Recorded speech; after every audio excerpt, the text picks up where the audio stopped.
So it's home-ish. Gotta do a few things to it.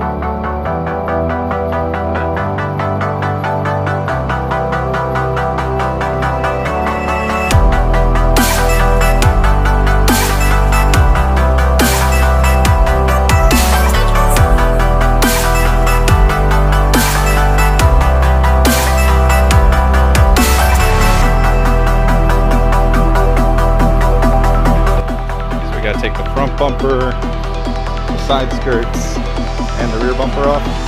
Get it off the trailer. We've even got hood pins for the trunk. That's funny. These are unnecessarily long.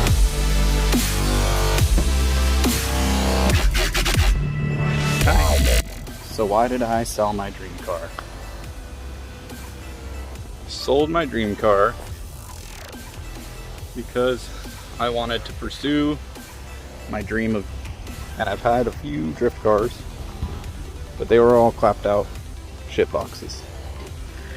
Finally got something nice, something set up. So you'll see me out at the track getting some seat time in. Thanks to my boy Andrew for doing the delivery trade for me.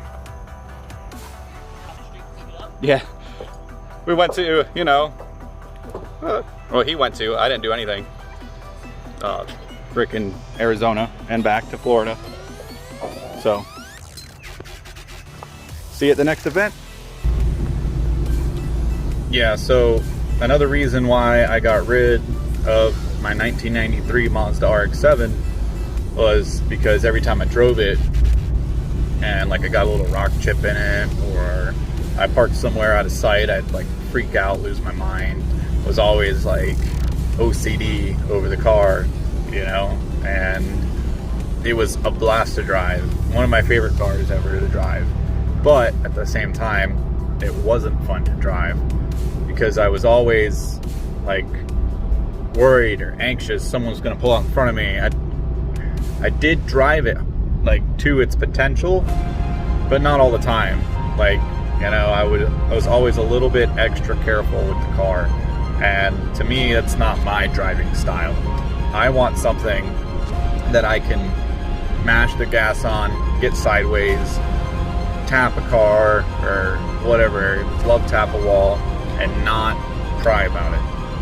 And that's the pros and cons to owning your dream car, you know? It's like, oh, I have my dream car, but do I want to put miles on it? Yes, but no. Do I want to drive it to this car show? Yeah, I want to drive it to the car show.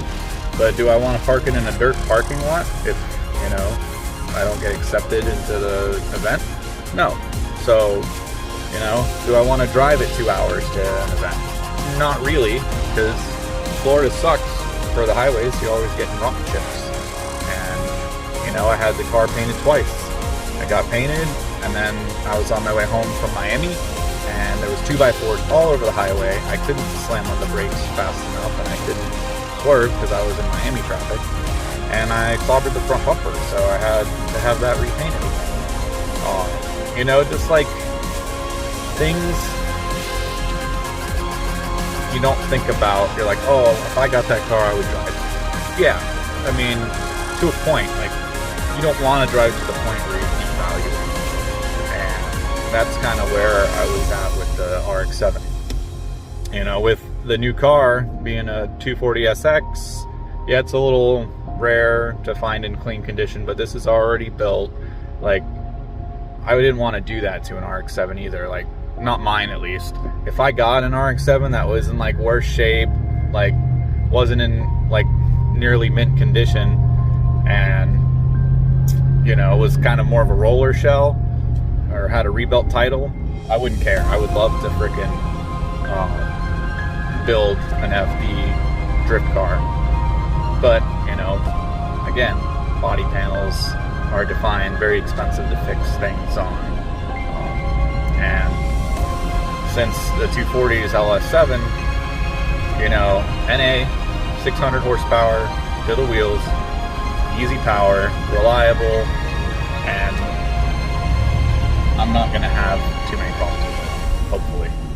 But I am going to have to at least replace the freeze plugs on it, because water is in the block because you can't run coolant in FD, and it froze on the way home, like I said.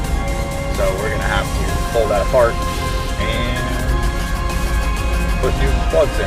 It's not going to be a big deal.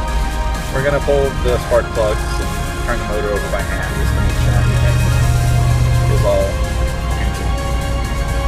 But I'm excited. The car finally made it to Port St. Lucie, home-ish, and be working on it on Sunday.